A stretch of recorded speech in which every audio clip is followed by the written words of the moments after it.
ব্রহ্মাণ্ড যেমন পঙ্কের অন্তরাল ভেদ করে প্রবেশ করে, তেমনি এ জলধারা যেন চাঁদের দুঃখে দুঃখী আকাশের অশ্রুধারা মতো ঝরছে।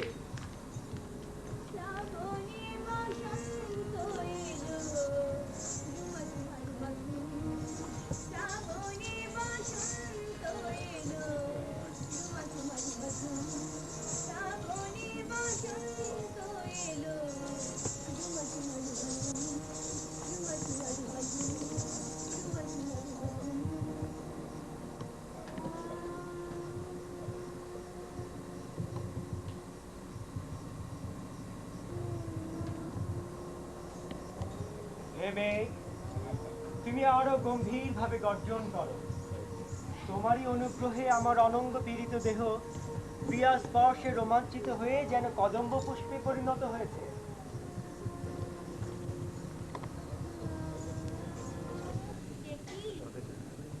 এখনো তো আজ জাগলেন না, যাই ভেতরে গিয়ে জাগাই। উঠুন দেবী, ভোর হয়েছে। দেবী উঠুন।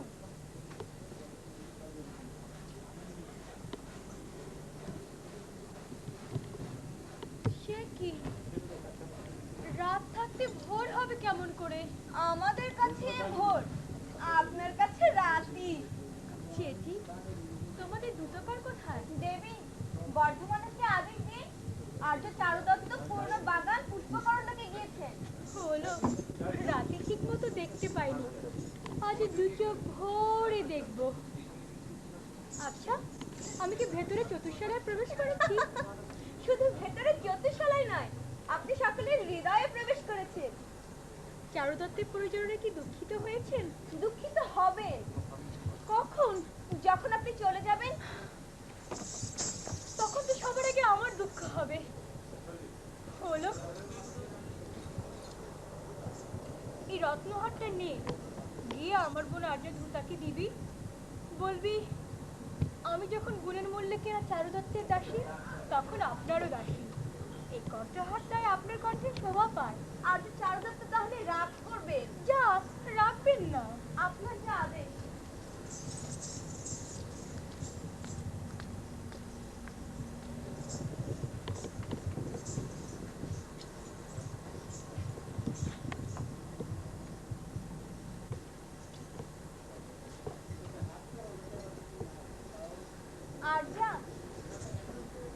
আর্য বললেন আমার স্বামী প্রসন্ন হয়ে এটা আপনাকে দিয়েছে, তাই এটা আমার নেওয়া ঠিক নয়। আর যা জানুন, আমার স্বামী আমার বিশেষ অলংকার। দেবী প্রণাম।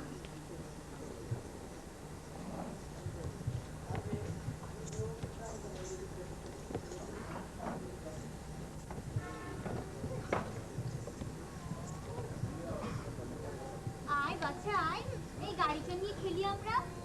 এখন আমরা সোনার গাড়ি কোথায় পাবো? বাবার অবস্থা ফিরুক, তারপর তোকে সোনার গাড়ি গড়িয়ে দেব। ওকে একটু ভুলিয়ে ভালিয়ে রাখি। যাই, আর যা বসন্ত সেনার কাছে যাই। দেবী প্রণাম। এসো এসো রাধুনিকা। ছেলেটি কার? গায়ে গয়নাগাটি কিছু না থাকলেও ওর চাঁদমুখ আমাকে আনন্দ দিচ্ছে। এটি আর্য চারুদত্তের ছেলে, নাম রহস্যের। আয় বাচ্চা আয়, আমার কাছে আয়, আমাকে আলিঙ্গন কর। একেবারে বাবার রূপেরই প্রতিচ্ছবি। শুধু রূপে নয়, আমার তো মনে হয় চরিত্র। আর্য চারুদত্ত তো সারাক্ষণ ওকে নিয়েই মেতে থাকে। কিন্তু ও কাঁদছে কেন? ও প্রতিবেশী এক ছেলে সোনার গাড়ি নিয়ে খেলছিল, সেটি সে নিয়ে যাওয়ায় আমি ওকে একটি মাটির গাড়ি গড়িয়ে দিয়েছি। কিন্তু ও এখন বলছে আমায়, রজনীকা আমি এটি নিয়ে খেলবো না, তুমি আমাকে সোনার গাড়ি গড়িয়ে দাও। হায় হায়, একেও কিনা অন্যের জিনিসের জন্য মন খারাপ করতে হচ্ছে।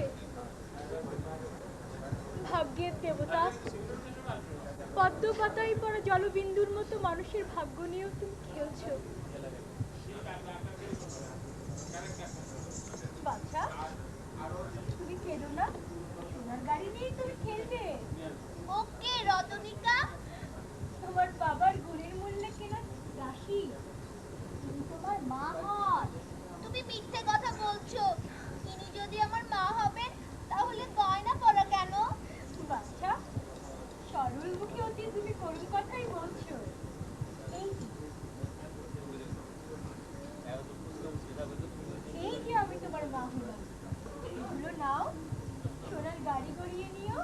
তুমি যাও, আমি নেব না।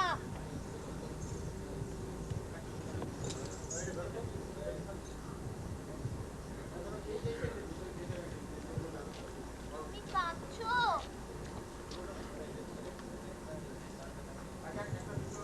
না, এগুলো নাও, সোনার গাড়ি গড়িয়ে নিও। আচ্ছা।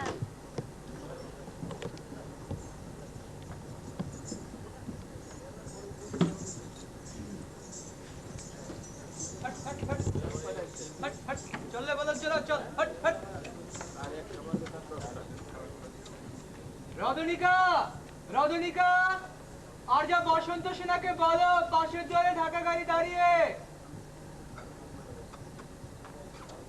দেবী, বর্ধমানক জানাচ্ছে পাশ দুয়ারে ঢাকা গাড়ি তৈরি। ওলো, বর্ধমানকে বল আমি প্রসাদটা সেরে আসছি। বর্ধমানক, তুমি একটু অপেক্ষা করো, দেবী প্রসাধন সেরে আসছেন। আচ্ছা। আরে এ কি, আমি দেখছি গাড়ির গতি জানতে ভুলে গিয়েছি। যাই নিয়ে আসি। কিন্তু নাকে দড়ি থাকায় বলদগুলো চঞ্চল হয়ে উঠেছে। আমি বরং গাড়িটা নিয়েই যাই। চললে বলদ জেরা, ফট ফট ফট ফট ফট ফট ফট ফট। ওলো, আমার প্রসাদনে জিনিস করে এনে দে তো, প্রসাদনটা সেরে নেই।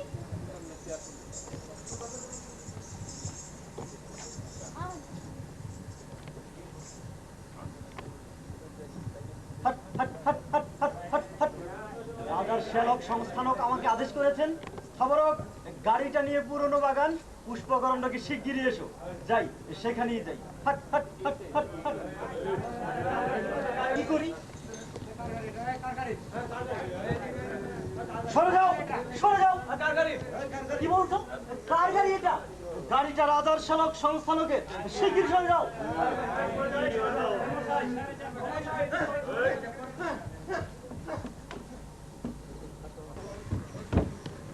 কি কে একজন সর দরকারটা কি? তাড়াতাড়ি যাবো। গায়ের লোকেরা সরে যাও, সরে যাও। কি বলছো? চাকাটা ঠেলে দাও? সাহস তো কম নয়। আমি হলাম গিয়ে রাজার শ্যালকের বীর ভৃত্য স্থাবরক, আর আমি কিনা তোর চাকা ঠেলবো? অবশ্য বেচারা একা। ঠিক আছে, গাড়িটা আর্য চারুদত্তের বাগান বাড়ির পাশ দুয়ারে রেখে আমি আসছি। ফট ফট ফট ফট ফট ফট। এই আমি আসছি।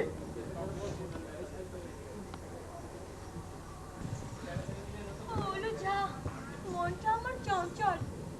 পাথরটা কোন দিকে বল দেখি। দেবী, এদিকে আসো। এদিকে। তুই যা, বিশ্রাম কর। আপনার যে আদেশ। এ কি, আমার ডান চোখ কাঁপছে কেন? চারুদত্তের দর্শনে অবশ্য অমঙ্গল দূর করবে। যাক, গাড়িগুলো চোখ দিতে হুঁশিয়ার হও। এই গোয়ালার ছেলে আর চোখ কারাগার ভেঙে প্রহরীকে হত্যা করে শিকল ছিঁড়ে পালিয়ে যাচ্ছে। তাকে ধরো, তাকে ধরো। নগরীতে বিরাট চাঞ্চল্য দেখা দিয়েছে, তাই শিগগিরই যেতে হবে।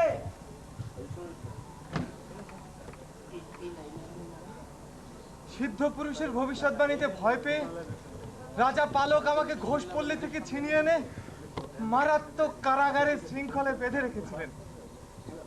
সেখান থেকে প্রিয় সুরিত সর্বিলকের সহায়তায় বন্ধন দশা থেকে মুক্ত হয়েছে।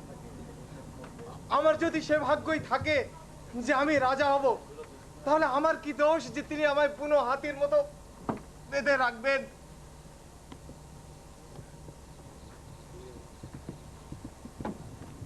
এটা কোনো সজ্জনের বাড়ি। পাশের দুয়ারটি অবারিত দেখছি। বাড়িতে ভগ্ন দশা। ওর বিরাট কপারটিতে কোনো আগল নেই, জোড়াগুলোতেও তীর ধরেছে। আমারই মতো দুর্ভাগা গৃহস্বামীটি নিশ্চয়ই দুর্দশার কবলে পড়েছে। যাই, এখানে প্রবেশ করে থেকে যাই। চল রে বলদ জোড়া চল hot hot hot hot hot. একটা গাড়ি এদিকে এগিয়ে আসতে দেখছি। এটা কি কোনো উৎসবগামী গাড়ি নাকি কোনো কনের গাড়ি? তাকে নিয়ে যাবার জন্যই হয়তো এসেছে। গাড়িটাতে লোকজন নেই বলে মনে হচ্ছে। গাড়িটা ফাঁকা। আমার অনুকূলে দৈবই হয়তো পাঠিয়েছে। চমৎকার, আমি গাড়ির গতিটা নিয়ে এসেছি। রজনীকা, রজনীকা, আর যা বসন্ত সেনাকে বলো তৈরি গাড়ি দাঁড়িয়ে, উনি আরোহণ করে পুরনো বাগান পুষ্পকারণ্ডকে আসুন। বারোভরি তার গাড়ি এটা, বাইরে যাবার গাড়িও বটে। যাক, চড়ে বসি। নুপুরের শব্দ শোনা যাচ্ছে। আর যা নিশ্চয়ই এসে পড়েছেন। আর যা পেছন দিয়ে উঠুন আপনি। নাকে দড়ি থাকায় বলদগুলো চঞ্চল হয়ে উঠেছে। পদচালনায় মুখর নুপুর শান্ত হয়েছে। গাড়িটাও ভারী হয়ে উঠেছে। আর যা নিশ্চয়ই বসে পড়েছেন। চল রে বলদ জেরা চল হট হট।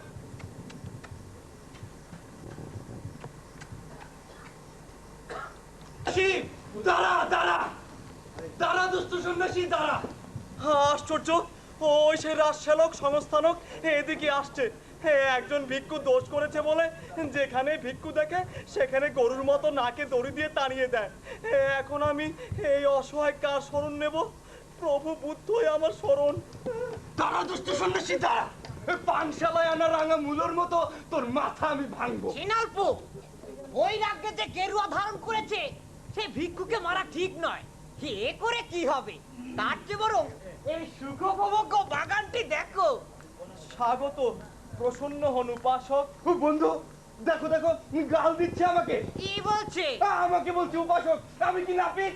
সিনালপু, বুদ্ধের উপাসক বলে তোমার স্তুতি গাইছে। তা বেশ, ভিক্ষু স্তুতি গাও, স্তুতি গাও। তুমি ধন্য, তুমি পুণ্য। বন্ধু, সে আমাকে ধন্য আর পুণ্য বলছে। আমি কি চারবাক না ভাড়ার ঘর নাকি কুম্ভকার? সিনালপু, তুমি ধন্য, তুমি পবিত্র, তাই বলে তোমার প্রশংসাই করছে। তাই এখানে এসেছে কেন? এই গেরুয়াটা ধুয়ে দুষ্ট সন্ন্যাসী। আমার ভগ্নিপতি আমাকে সমস্ত বাগানের মধ্যে সেরা এই পুষ্পকরণ্ড উদ্যানটি দিয়েছে, যেখানে শিয়াল কুকুরেরা জল খায়। পুরুষ শ্রেষ্ঠ হয়েও আমি এখানে স্নান করি না, আর তুই কিনা পুরনো লাল আর কটুকন্দি কাপড় ধুচ্ছিস। এক খুশি মারবো তোকে। সিনালপু, আমার মনে হচ্ছে অল্প দিন হলো এ ভিক্ষু হয়েছে। উপাসক, আপনি ঠিকই বলেছেন। আমি অল্প দিন হলো সন্ন্যাস নিয়েছি। জন্মানো মাত্র সন্ন্যাসী হলো না কেন? নমস্কার নমস্কার। সিনালপু, এই তপস্বীকে মেরে কি লাভ? ছেড়ে দিন, চলে যাক।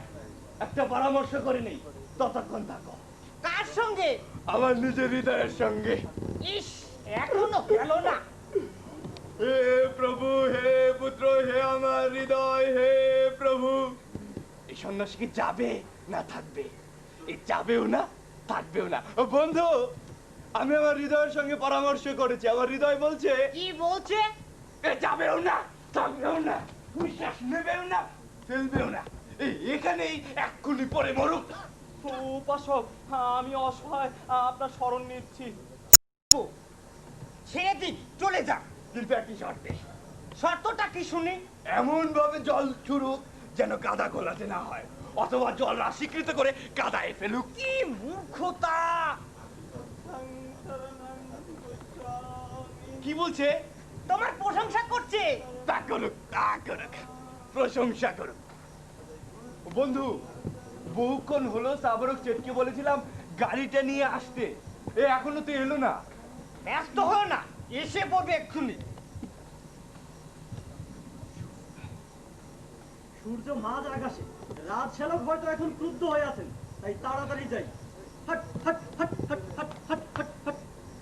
সর্বনাশ! এ তো গর্তমানুষের গায়ে নয়। ক্লান্ত বলদটির প্রাচীন থেকে বাঁচানোর জন্য আর্য চারুদত্ত কি অন্য চালকের গাড়ি পাঠিয়েছে? আমার ডান চোখ নাচছে, বুক ভিড় করছে, চারিদিকটা কেমন খা খা, সব কেমন ওলট পালট হয়ে গেল। বন্ধু, বন্ধু, গাড়ি এসেছে, গাড়ি। তা বুঝলে কি করে? দেখছো না কেমন পুরো শুয়োরের মতো ঘোট ঘোট শব্দ করছে? সাবরক, আমার ভৃত্য, আমার পুত্র এসেছিস বাবা? এসেছি গাড়িটাও এসেছে, এসেছে ওই বলদটাও এসেছে, এসেছে আর তুই নিজেও এসেছিস। এসেছি প্রভু। তাহলে গাড়িটা নিয়ে আয়, কোন পথে আনবো? ওই ভাঙা প্রাচীরের দিকটা থেকে নিয়ে আয়। কর্তা বলচোরা মরবে, মরুক, গাড়িটাও ভাঙবে, ভাঙুক, আর আপনার এই অধম ভৃত্য আমিও মরবো। ওরে সব নষ্ট হোক, তোকে গাড়ি ঢোকাতে বলেছি, তুই গাড়ি ঢোকা। ভাঙ রে গাড়ি ভাঙ, প্রভুর সঙ্গে ভেঙে টুকরো হোক, অন্য গাড়ি হোক। কর্তাকে গিয়ে বলবো। আরে ভাঙলো না তো। কর্তা এই জেনেছি গাড়িটা। ও বন্ধু, তাই এসো গাড়িটা দেখি দুজনে।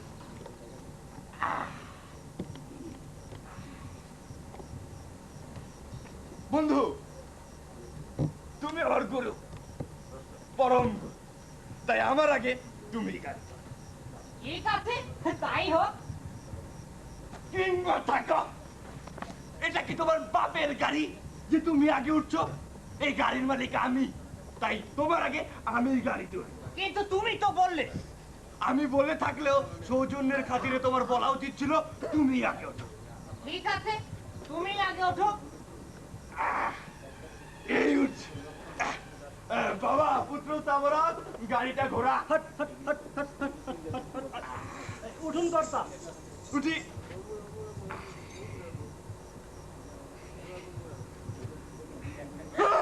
বন্ধু, মরেছো মরেছো মরেছো। গাড়িতে একটা রাক্ষস তোমার চোর বসে আছে। ভয় পেও না, গরুর গাড়িতে রাক্ষসী আসবে কোথা থেকে? বাবা, পুত্র স্থাবরক, তুই কি জীবিত? আগে হা। বন্ধু, গাড়িতে একজন স্ত্রীলোক বসে আছে, তুমি বরং দেখো একবার। কি বললে? স্ত্রীলোক? কি আমার চক্ষুশী রাত শালক, তাহলে হতভাগিনী আমি সত্যি বিপন্না। এখন কি করি?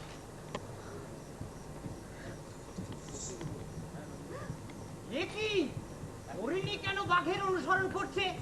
হয় বসন্ত সেনা, এটা তোমার উচিত নয়, তোমার যোগ্য নয়। না না, তাহলে নিশ্চয়ই আত্মসম্মানহীন স্বভাবগত বেশাবৃত্তির জন্য এসেছো। গাড়ি বদল হয় আমি এখানে এসে পড়েছি। আমি শরণাগত। ভয় পেও না বসন্ত সেনা, ভয় পেও না, আমি একে বোকা বানাবো।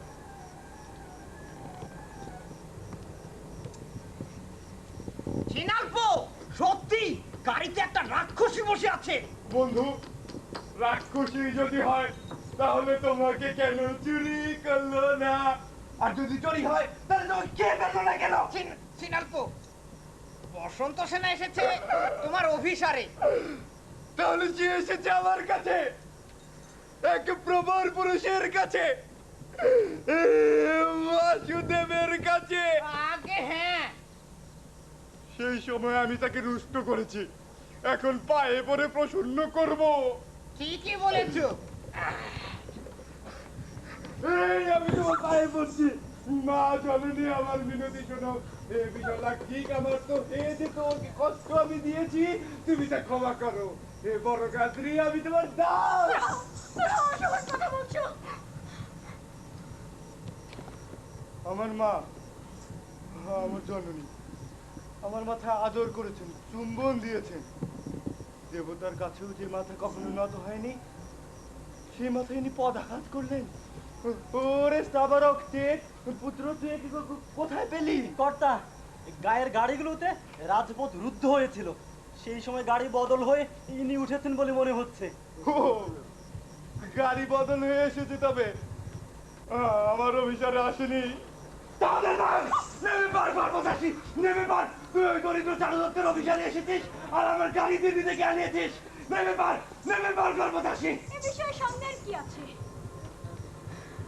সত্যি বলতে কি তুমি সেই দরিদ্র চারদত্তের অভিসারে এসেছো? এ কথা বলায় আমি সম্মানিত হয়েছি। এখন যা হবার হোক। এই বসন্ত সেনাকে বাদ কর। কর্তা গাড়ি বদল হয় আমি এই মাননীয়কে এনেছি। ওরে নপুর, তোর উপরেও কি আমার প্রভুত্ব খাবে না? কর্তা আপনি আমার দেহের প্রভু, এ চরিত্রের নয়। ওরে, তুই আমার ভিতরে কাকে ভয় পাচ্ছিস? পরলোককে। এই বড় লোক হচ্ছে কি? ভালো কাজ আর মন্দ কাজের পরিণাম। ভালো কাজের পরিণামটি কি? এই আপনি যেমন স্বর্ণমণ্ডিত, আর মন্দ কাজের ফল? এই আমি যেমন পরান্নভূতি হয়েছি, ও! তাই কুকাজ আমি করব না। তাহলে হত্যা করবি না? মারুন কর্তা, মারুন, কুকাজ আমি করবো না। দাঁড়াও বসন্ত সেনা। ভদ্র ভদ্র, আমি আপনার শরণ নিলাম। ইনালপো, তুমি বরং ওকে ওকে আমি নিজেই বাদ করবো। আমার সামনেই বাদ করবি? বন্ধু আমাকে মারলো, সবসময় যাকে ঘি খাইয়ে মাংস খাইয়ে এই কুকুরের মতো তাগড়া করলাম, এই কাজের সময় সে কিনা এই শত্রুর হলো। ঠিক আছে, মাইকোতে পেয়েছি একটা। বন্ধু বন্ধু, বসন্ত সেনা আমার তোমার সামনে লজ্জা করছে, আমাকে ঠিক মতো গ্রহণ করছে না। কাজেই তুমি বরং এখান থেকে চলে যাও। ওই সাবরক চেটকে আমি আগেই তাড়িয়েছি, সে চলেও গিয়েছে। আত্ম অহংকারে বসন্ত সেনা এই মূর্খকে গ্রহণ করবে না, তাই আমি বরং একে একান্তেই রেখে যাই, কারণ নির্জনতাতেই প্রেম আস্বাদ্য হয়ে ওঠে। আমি বরং চলেই যাই। ভদ্র ভদ্র, আমি যে বলেছি আমি আপনার শরণাগত। বসন্ত সেনা, ভয় করো না। সিনাল্পো, বসন্ত সেনা তোমার হাতে গচ্ছিত রইল। আচ্ছা, গচ্ছিত হয়েই থাকো। সত্যি? হ্যাঁ সত্যি। আমি বরং চলেই যাই। কিন্তু আমি চলে গেলে এই নৃশংস যদি একে বধ করে, তাই আড়ালে থেকে এর আচরণ লক্ষ্য করে। ঠিক আছে, হত্যা করি একে।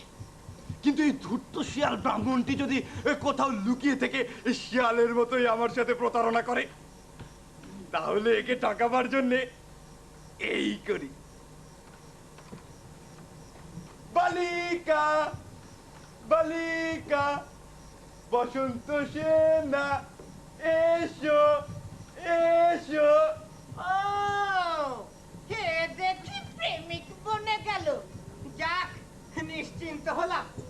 সোনা দিচ্ছি, মিষ্টি কথা বলছি, পাগড়ি বাঁধা মাথায় পড়ছি, তবুও গো সুদণ্ডী তুমি আমাকে গ্রহণ করছো না। মানুষ বড়ই দুঃখ। এই বিষয়ে সন্দেহ কি আছে? আমরা তোর সেবা করে এখন পলাশ তারকে সেবা করতে পারবো না? বাদির বেটি, ওই দরিদ্র চারু দত্তকে করলে আম গাছ আর আমাকে বানালি পলাশ গাছ। এইভাবে তুই আজও আমাকে গালমন্দ করতে করতে ওই চারু দত্তকে স্মরণ করছিস।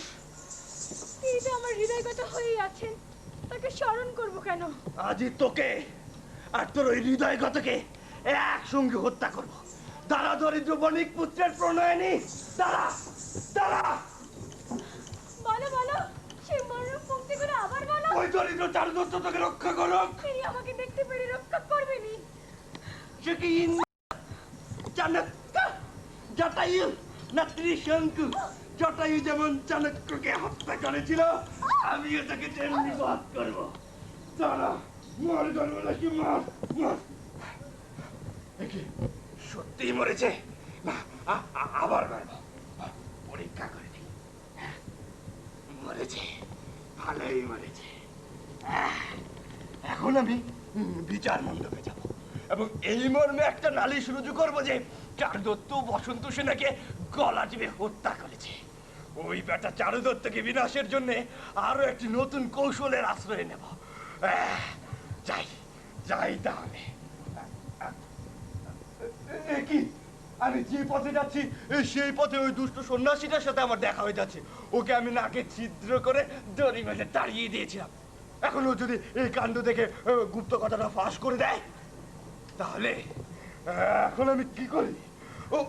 ওই যে ভাঙ্গা প্রাচীর, ওটা টপকে পালিয়ে যাই।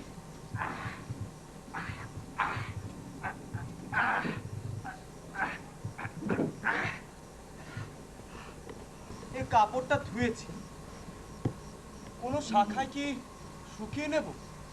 না, বানরেই তা শেষ করব। মাটিতে রাখবো, ধুলোয় ময়লা হবে। করি? হ্যাঁ, পেয়েছি। ঝড়ের হাওয়া জড়ো হওয়া শুকনো পাতা রাশিতে কাপড়টা শুকিয়ে নিই।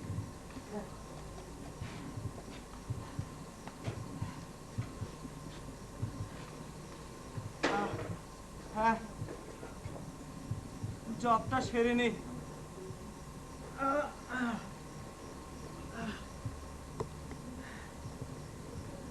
বুদ্ধাং শরণং গচ্ছামি ধর্মং।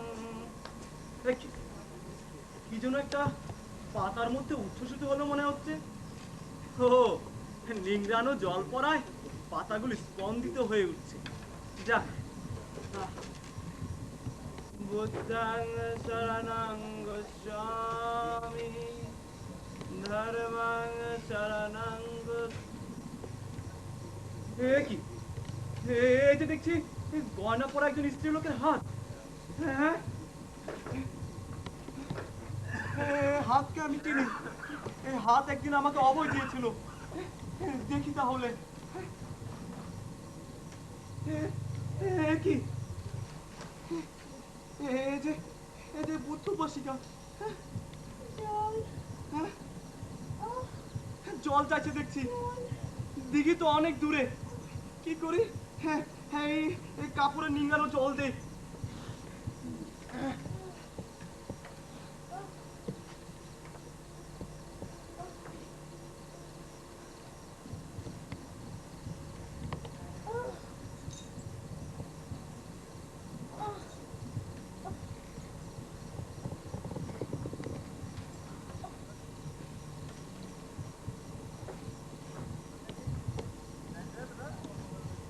আপনি কে?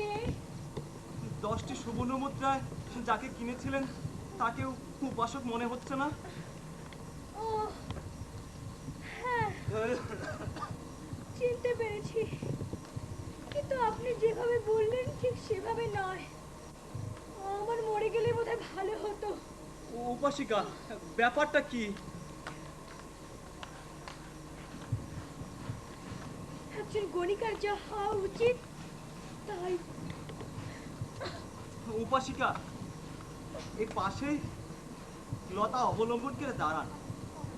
এই বিহারে আমার ধর্মভগিনী আছে, সেখানে একটু আশ্বস্ত হয়ে তারপর বাড়ি যাবেন। উঠুন উঠুন।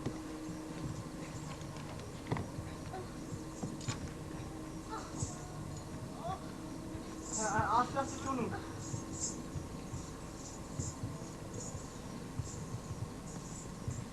বিচারালয়ের কর্মকর্তারা আমাকে আদেশ করেছেন, শোধনা বিচার মণ্ডপে গিয়ে আসনগুলো সাজাও। তাই এখন গিয়ে আসনগুলো সাজিয়ে ফেলি।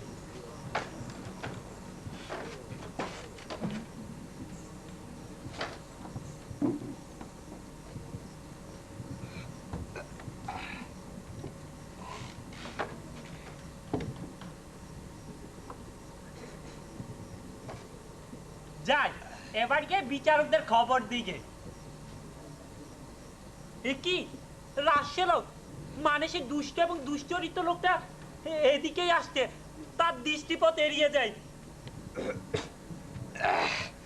দরিদ্র চারুদত্তের ঘাড়েই এই কুকীর্তিটা চাপিয়ে দেব। চারুদত্ত দরিদ্র, এ কথা সহজেই বিশ্বাস্য যে দারিদ্রে সবই সম্ভব। যাক, বিচার মণ্ডপে গিয়ে আগে এই মর্মে একটা নালিশ রুজু করি যে চারুদত্ত বসন্ত সেনকে গলা টিপে হত্যা করেছে। যাই তাহলে। এই তো বিচার মণ্ডপ, এখানেই প্রবেশ। কি আসন সাজানো হয়েছে দেখছি। তা যতক্ষণ বিচারকরা না আসছেন ততক্ষণ ওই দূরের দুর্বা চত্বরে বসে কিছুক্ষণ অপেক্ষা করি।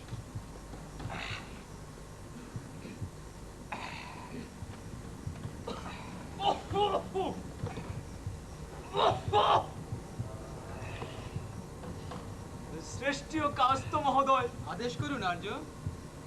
দেখুন, বিচার কার্য নানা ব্যাপারের উপর নির্ভরশীল বলে বিচারকদের পক্ষে সকলের মন রক্ষা করা সত্যি কঠিন।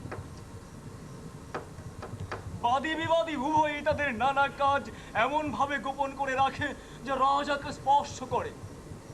বিচারালয়ে নিজেদের দোষ তারা নিজেরা বলে না, সংক্ষেপে বলতে গেলে যশের চেয়ে অপযশটাই বিচারকদের জন্য সুলভ। আপনি যথার্থ বলেছেন। এজন্যে বিচারককে হতে হবে সুবক্তা এবং অক্রোধী, পাত্রমিত্র এবং স্বজনের স্বরূপ জেনেই তিনি রায় দেবেন। তিনি হবেন দিনের পালক এবং ধূর্তের পীড়ক, ধার্মিক হবেন তিনি। সুযোগ থাকলেও লোভ তাকে স্পর্শ করবে না। আসল সত্য নির্ণয় তাকে হতে হবে একাগ্রচিত্ত, সে সঙ্গে রাজার ক্রোধকেও দূর করবেন তিনি। ভদ্র শোধনক, বাইরে বেরিয়ে দেখুন তো কারা বিচার প্রার্থী হয়ে এসেছেন। আপনার যে আদেশ।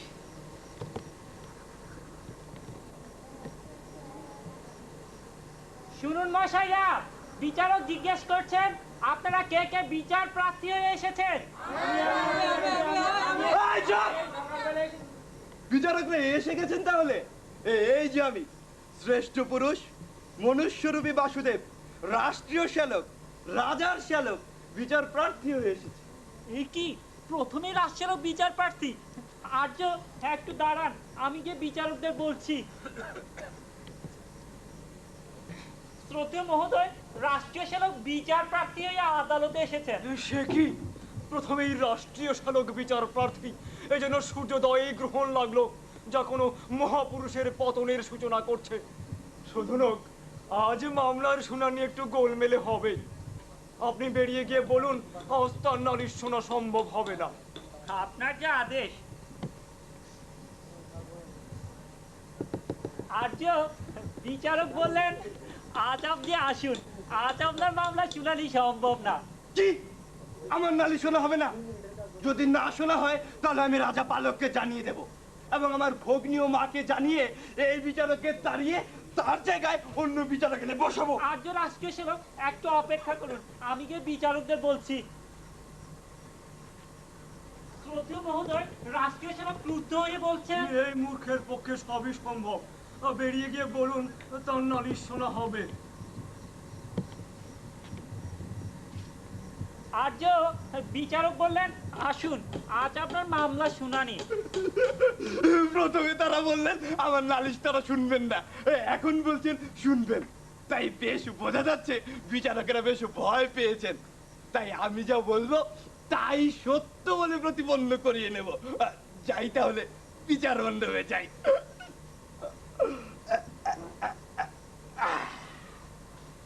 শুভমস্তু, শুভমস্তু। আমি ভালোই আছি, কিন্তু আপনাদের ইচ্ছায় ভালো থাকতেও পারে, নাও পারে। বিচার প্রার্থী হলেও তার সেই স্থায়ী অভ্যেসগুলো এখনো গেল না। বসতে বললেন না? বসুন। এ তো আমার নিজেরই জায়গা, তাই যেখানে খুশি সেখানে বসি। ওখানে বসি।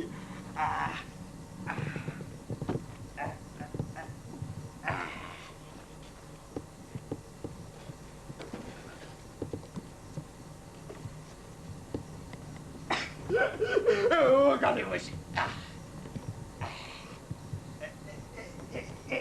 এখানে বসি।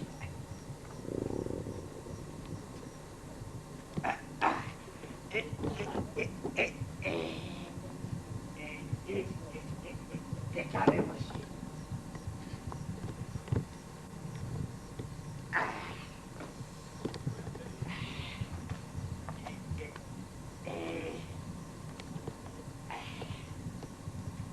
এখানে বসি। আপনি বিচার প্রার্থী, বলুন কি ব্যাপার? ব্যাপারটি আপনাকে কানে কানে বলতে চাই। পান পাত্রের মতো বড় বংশে আমার জন্ম। আমার বাবা রাজা শ্বশুর, রাজা আমার বাবার জামাই, আমি রাজার শালক, রাজা আমার বোনের স্বামী। সব জানি, জাতকুলের উল্লেখ করে কি হবে? চরিত্র এখানে বড় কথা। তাছাড়া ভালো জমিতে কাঁটা গাছও খুব বেড়ে ওঠে। কাজের কথা বলুন। এই বলছি, কিন্তু জানবেন দোষী সাব্যস্ত হলেও রাজা আমাকে কিচ্ছু বলবেন না। তো যা বলছিলাম, সেই ভগ্নিপতি পরিতুষ্ট হয়ে আমাকে সমস্ত উদ্যানের মধ্যে সেরা পুষ্পকরণ্যক উদ্যানটি দিয়েছে। আমি রোজ তা দেখাশোনা করার জন্য যাই, প্রয়োজন মতো জল নিকাশ করাই, আগাছা ছাটাই, ঘাট ঝাড় দেয়, গাছগুলো ঠিক মতো বাড়ছে কিনা দেখি। দৈবক্রমে আমি সেখানে একটি রমণীর মৃতদেহ পড়ে থাকতে দেখলাম। না না, দেখলাম না, কিন্তু আপনি কি করে বুঝলেন যে মৃতদেহটি রমণীর? হ্যাঁ, রমণীটি কে? বিচারক, শত স্বর্ণালঙ্কারে ভূষিত সেই রমণীকে চিনব না? কোন এক দুর্জন সেই নির্জন পুষ্পকরণ্ড উদ্যানে প্রবেশ করে বাহু পাশে শ্বাসরোধ করে তাকে হত্যা করেছে। আমি নাকি নগরবাসীদের কি অসাবধানতা!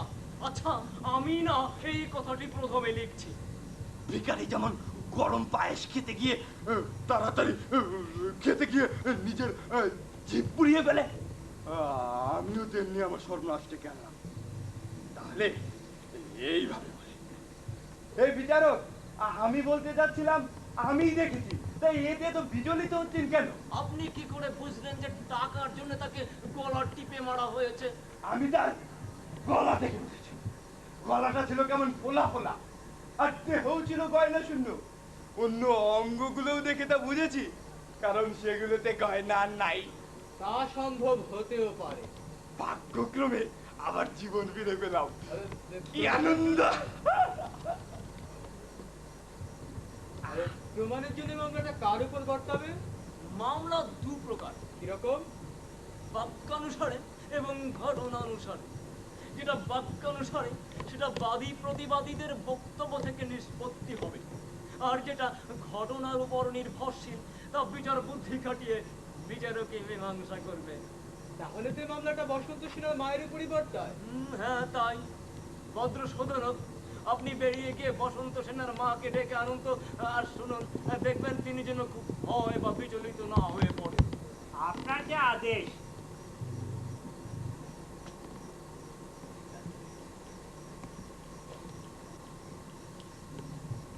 আসুন আজ্ঞা, আসুন।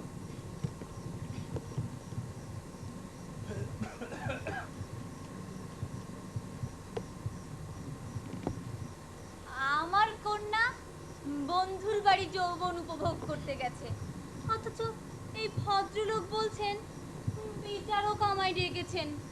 আতঙ্ক আমায় গ্রাস করছে, আমার বুক ঠিপ ঠিপ করছে। আচ্ছা মশাই, বলুন তো বিচার মণ্ডপটা কোন দিকে? আসুন আজ্ঞা, আসুন।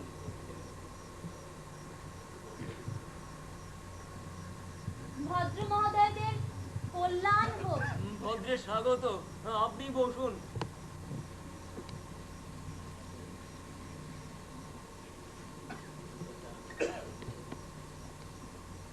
বসছি। বৃদ্ধা কুটিনি এসেছে তাহলে? আপনি কি বসন্ত সেনার মা? হ্যাঁ। বসন্ত সেনা এখন কোথায় গিয়েছেন? বন্ধুর বাড়ি। বন্ধুর নাম কি?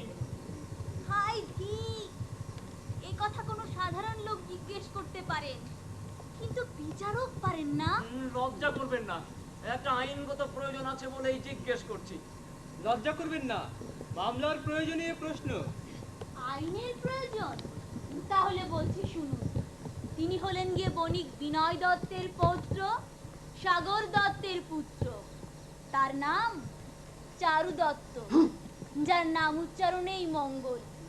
যিনি শ্রেষ্ঠী চত্বরে বাস করেন, সেখানেই আমার কন্যা যৌবন সুখ উপভোগ করতে গিয়েছে।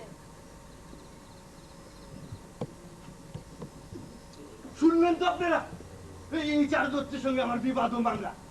এই কথাগুলো লিখে রাখুন। চারু দত্ত তার বন্ধু, এতে কোনো ক্ষতি নেই। তাহলে এখন সাক্ষ্যের জন্য আমাদের আর্য চারু দত্তের দরকার হবে। হ্যাঁ, তাই।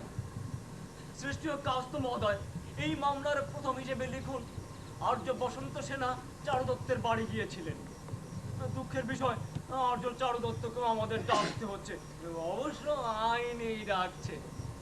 ভদ্র শোধনক, আপনি বেরিয়ে গিয়ে আর্য চারু দত্তকে সসম্মানে ডেকে আনবেন তো। আর শুনুন, দেখবেন তিনি যেন ভয় বা বিচলিত না হয়ে পড়েন। আর শুনুন, বললেন বিচারক আপনার সাক্ষাৎ প্রার্থী। আপনার যে আদেশ।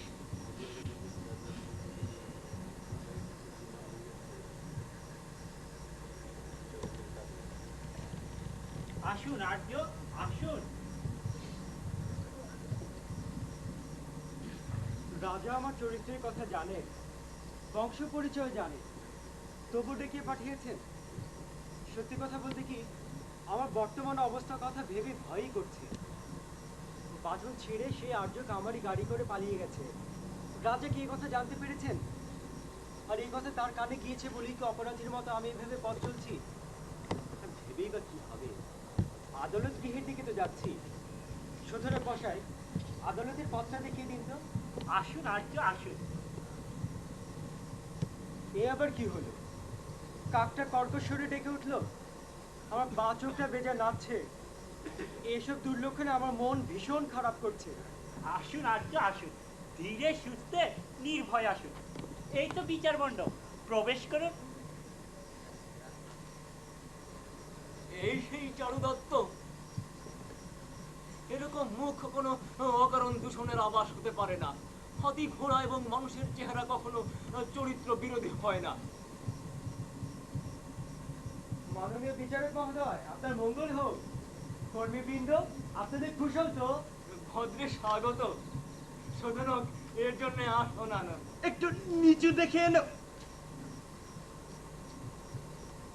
নারী হন্তাকে কিনা বসবার জন্য আসন দেওয়া হচ্ছে, কি চমৎকার ব্যবস্থা। আর্য চারু দত্ত, আপনার কি এই ভদ্র মহিলার কন্যার সঙ্গে পরিচয়, প্রণয় বা প্রীতি আছে? কার? এর আর্য নমস্কার। বৎস, দীর্ঘজীবী হও। এই সেই চারু দত্ত। কন্যার যৌবন তাহলে যোগ্য পাত্রেই নিবেদিত। আর্য চারু দত্ত, গণিকা আপনার মিত্র। হ্যাঁ। তিনি এখন কোথায় গিয়েছেন? বাড়ি গিয়েছেন। কেমন করে গেলেন? কখন গেলেন? তার সঙ্গে কে গিয়েছে? কিভাবে গিয়েছেন আমি তা দেখিনি। কেমন করে বলবো? আর্য বলুন। তুমি তাকে আমার পুনরুত্থান পুষ্পকরণ্ডকে নিয়ে গিয়ে টাকার জন্য হত্যা করেছো। আর এখন বলছো বাড়ি গিয়েছেন? আপনি বাজে কথা বলছেন। এ মিথ্যা। চারু দত্তের উপর দোষারোপ যেন হিমালয়কে ওজন করতে যাওয়ার মতো, বায়ুকে ধরতে যাওয়ার মতো। ইনি আর্য চারু দত্ত, ইনি এমন কুকাজ করবেন কেন? বিচারক মশাইরা, আপনারা কি পক্ষপাতিত্ব করে মামলা পরিচালনা করবেন? দূর হও মূর্খ! তুমি নিজ হয়ে বেদার্থ বলছো, অথচ তোমার জিভ খসে পড়ছে না। মধ্যাহ্নের সূর্যের দিকে তাকিয়ে আছো, তবু তোমার দৃষ্টি লোপ পাচ্ছে না। প্রদীপ্ত অগ্নির মধ্যে হাত দিচ্ছ, তবু তা দগ্ধ হচ্ছে না। চারু দত্তকে সুনাম থেকে ভ্রষ্ট করতে চলেছো, অথচ পৃথিবী তোমার দেহ গ্রাস করছে না। হতভাগা, গচ্ছিত স্বর্ণভাণ্ড চুরি গেল বলে সম্প্রতি যিনি চতুর্সমুদ্রের সারভূতা রত্নাবলী দান করেন, তুচ্ছ অর্থের জন্য তিনি কিনা এই কুকর্ম করতে পারেন? আর্য চারু দত্ত, তিনি কি পায়ে হেঁটে গেছেন না গাড়িতে গেছেন জানেন? ভদ্র মহোদয় মঙ্গল কামনা করি। এই যে নগর রক্ষাধিকর্তা বীরক দেখছি। বীরক, এখানে এলে কেন? কারাগারের বাথরুম ছেড়ে পালানো হইচয়ের মধ্যে একটা ছয় ঢাকা গাড়ি দেখেছিলাম। এমন সময় চন্দনাকে বলেছিলাম আপনার দেখা সত্ত্বেও গাড়িটা আমি দেখব, আর অমনি নেমে লাথি মারলেন। আপনারা সব শুনলেন, এখন যা করবার করুন। ভদ্র, তুমি কি জানো যে গাড়িটা কার? এ আর্য চারু দত্তের। চালক বলল ভেতরে বসন্ত সেনা আছে, তাকে পুষ্পকরণ্য উদ্যানে নিয়ে যাওয়া হচ্ছে। আবার আপনারা একই কথা শুনলেন তো? বীরক, আমরা পরে তোমার অভিযোগ পড়ে দেখছি।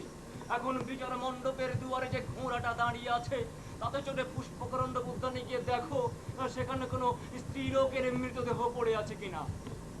আপনার যে আদেশ।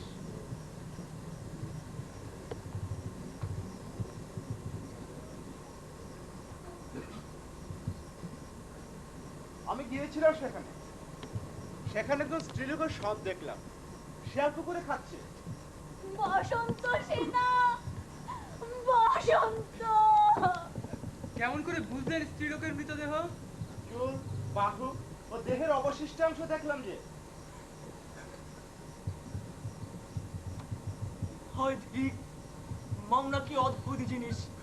যতই সূক্ষ্মভাবে বিচার করতে চাচ্ছি, ততই তা আরো গোলমেলে হয়ে উঠছে। আইনের প্রমাণগুলো খুব স্পষ্ট। পাকে পড়া গরুর মতো আমার বুদ্ধিও ক্রমেই তলিয়ে যাচ্ছে। আর্য চারু দত্ত, সত্যি কথা বলুন।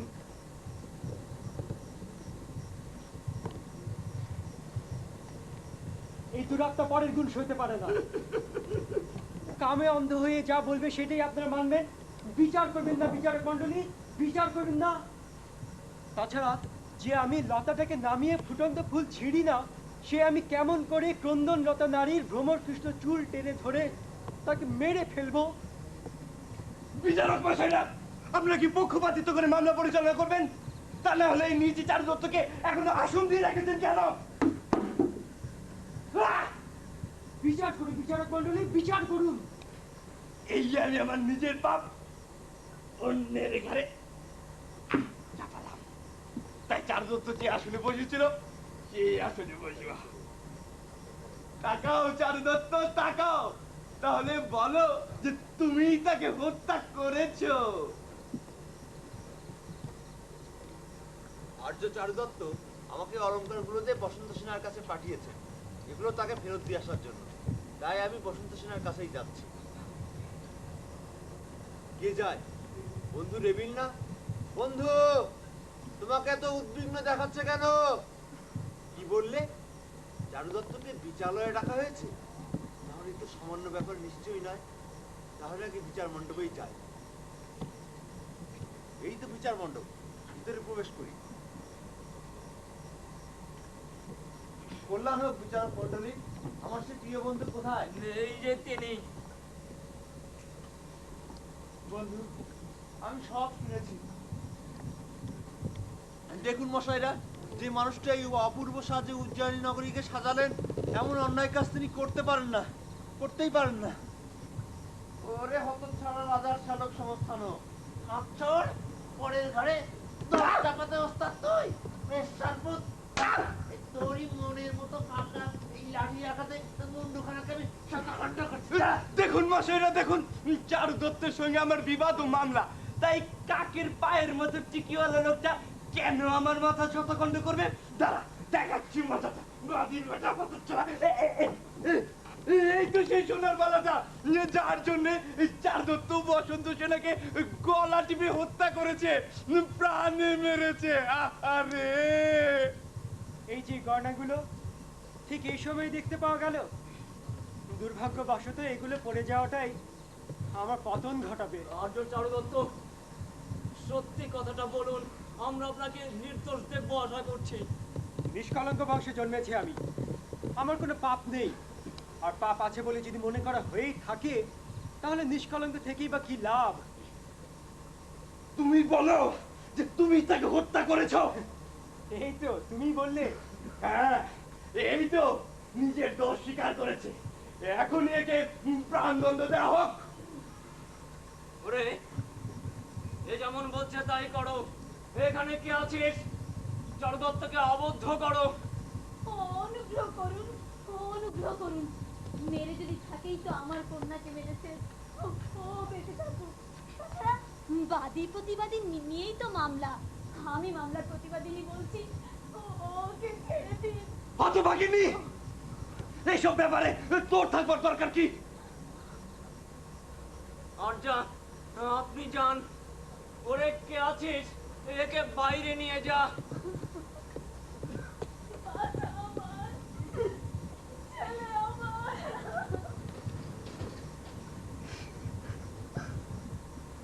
আর্য চারুদত্ত, আমরা শুধু রায় দিতে পারি, বাকিটা সব নির্ভর করবে রাজার উপর। তবুও শোধনক রাজা পালককে জানাবে ইনি পাপ করেছেন, কিন্তু মনু বলেছেন বিপ্র অবদ্ধ, তাই সমস্ত ধন সম্পদ সহ একে রাষ্ট্র থেকে নির্বাসিত করা যেতে পারে। আপনার যে আদেশ। নিজের ইচ্ছে মতো ব্যবস্থা তো করলাম, এবার আমি কেটে পারি।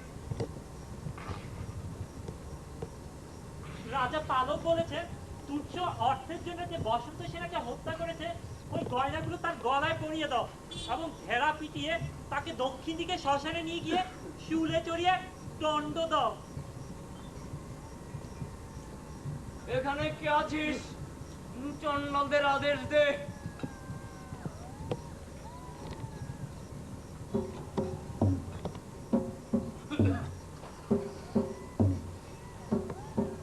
সামান্য অর্থের জন্য গণিকা বসন্ত সেনাকে পুষ্পকাণ্ড কুচানি নিয়ে গলা টিপে হত্যা করেছেন এবং তিনি অলঙ্কারাদি সহ ধরা পড়ায় নিজের দোষ স্বীকার করায় রাজা পালক তাকে শুলে চড়িয়ে বধ করবার জন্য আমাদের আদেশ দিয়েছেন।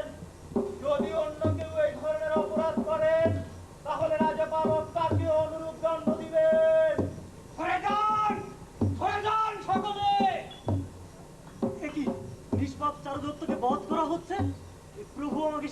বেঁধে রেখেছে।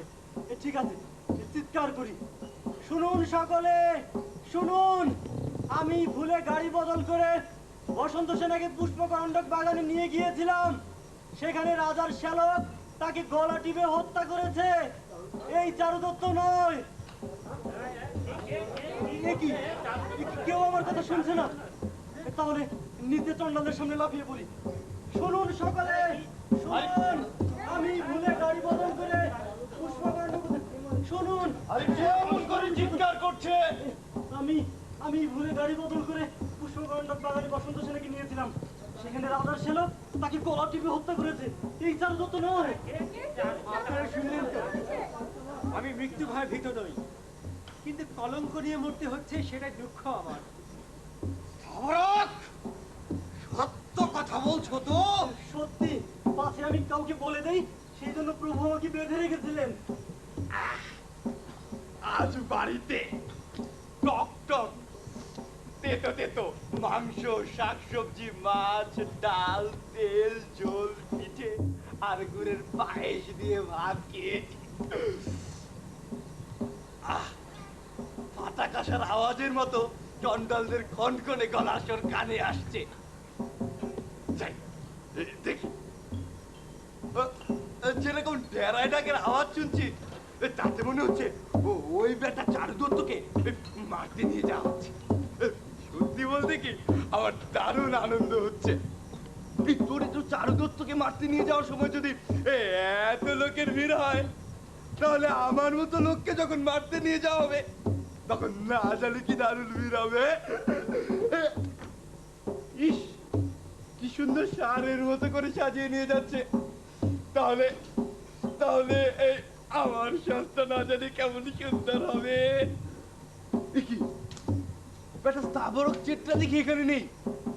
এখান থেকে পালিয়ে গিয়ে ওই বেটা আবার গুপ্ত কথাটা ফাঁস করে দেয়নি তো? যাই, ওকে ওকে খুঁজে বের করে দেখি। মহাশয়েরা, মহাশয়েরা, ওই দেশে আসতে, ওই দেশে আসতে। সরে যাও, সকলে দরজা জানালা বন্ধ করো। ওই যে বজ্জাত বালকটা সিং উঁচিয়ে এইদিকে আসছে। জায়গা ছাড়, জায়গা ছাড়, জায়গা ছাড়। বাবা পুত্র স্থাবরক, শোনা আমার, চল চল এখানে চলে যায়। ওরে পাজি নচ্ছার বদমাশ! বসন্ত সেনাকে হত্যা করে ক্ষান্ত হওনি, এখন চারুদত্তকে হত্যা করার জন্য উঠে পড়ে লেগেছ। ছি ছি ছি ছি, অর্থের জন্য আমি কখনো মেয়ে মানুষকে হত্যা করি না।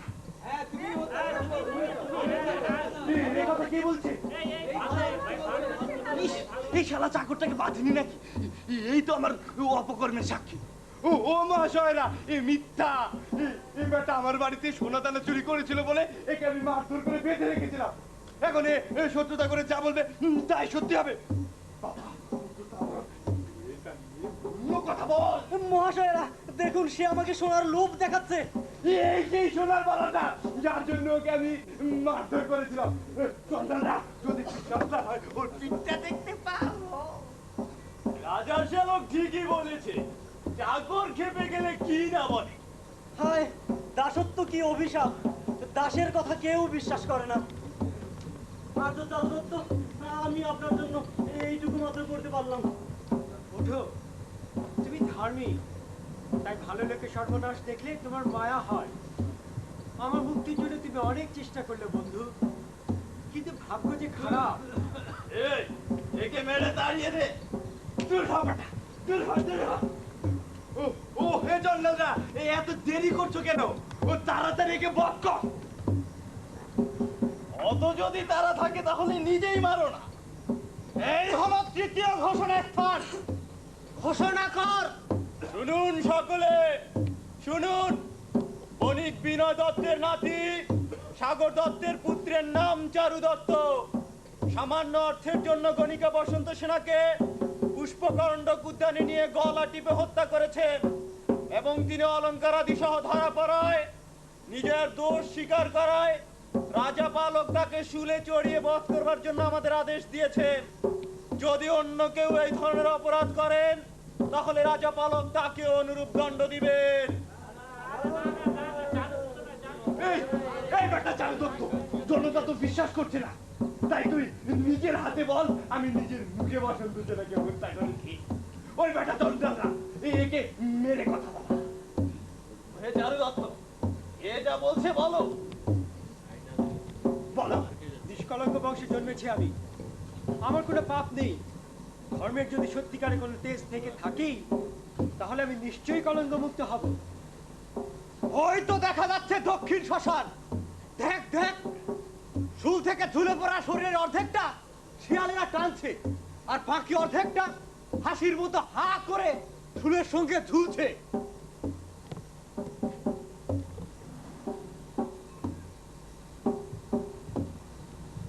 আচ্ছা, আপনি যাবেন কোথায়? সেই চারু দত্তের বাড়িতে তার চাঁদের মতো সুন্দর মুখখানা দেখিয়ে আমায় সুখী করুন। চলুন চলুন, এই বড় রাস্তা দিয়ে যাই। চলুন।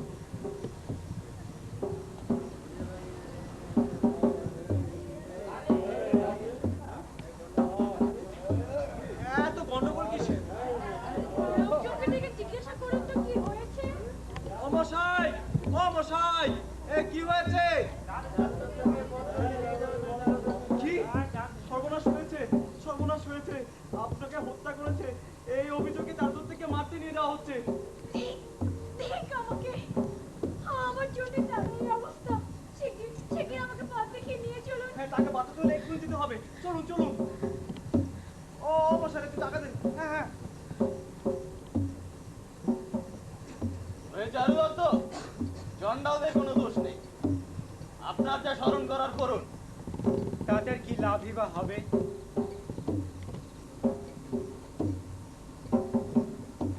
জিত হয়ে সোজা হয়ে থাকুন।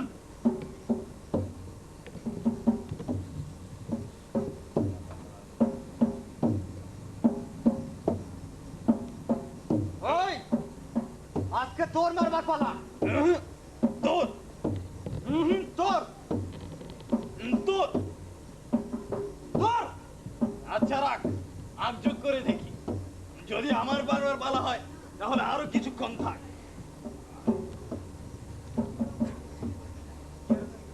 তা কেন বলতো শুনি? বাবা স্বর্গে যাওয়ার সময় বলেছিলেন, বাছা যদি তোর মারবার বলা হয় তাহলে কখনোই তাড়াহুড়ো করে মেরে ফেলিস না। কেন? এই কোনো ভালো লোক টাকা দিয়ে আসামি মুক্ত করে নিতে পারে, অথবা রাজার পুত্র জন্ম লাভ করলেও আনন্দ উৎসবের জন্য সমস্ত আসামিরা ছাড়া পেয়ে যাবে, অথবা কোনো পাগলা হাতি খুঁটি ভেঙে তাড়া করলে গন্ডগোলে সমস্ত আসামিরা মুক্ত হয়ে যাবে, আবার কোনো রাজার বদল ঘটলেও আসামিরা মুক্ত হয়ে যেতে পারে। কি কি রাজা বদল হবে মানে? আরে আমরা মারবার পাবে নিয়ে হিসেব করছি। আরে এত দেরি করছিস কেন? তাড়াতাড়ি ওকে বধ কর, তাড়াতাড়ি বধ কর।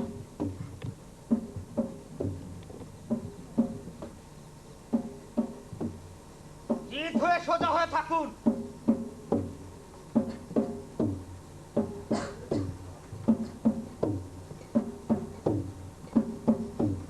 এক কোপে একে স্বর্গে পাঠাবো। কি তলোয়ারটা পড়ে গেল? আমি কিন্তু শক্ত করে ধরেছিলাম। তাহলে তো আর্য চারু দত্তের মৃত্যু হবার নয়।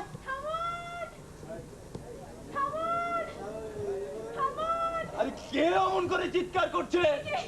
এই যে আমি বেঁচে আছি। এ কি? এ যে বসন্ত সেনা। ভাগ্যিস আমরা একজন নির্দোষ মানুষকে মেরে ফেলিনি। চারু দত্ত বেঁচে আছে। জলদি যাই, রাজাকে খবর দিই গে। এই গর্ভদাসী বাতির বেটিকে বাঁচালো কে? জলদি যাই, আমি পালাই। আমাদের উপর রাজার হুকুম ছিল যে বসন্ত সেনাকে হত্যা করেছে তাকে বধ করতে। তাহলে তখন রাজার শ্যালককেই খুঁজে বের করতে হয়। আর্য চারু দত্ত, আমায় ক্ষমা করুন। আমি যখন মৃত্যুর অতি নিকটে তখন তুমি এলে। এ কি দ্বিতীয় এক বসন্ত সেনা?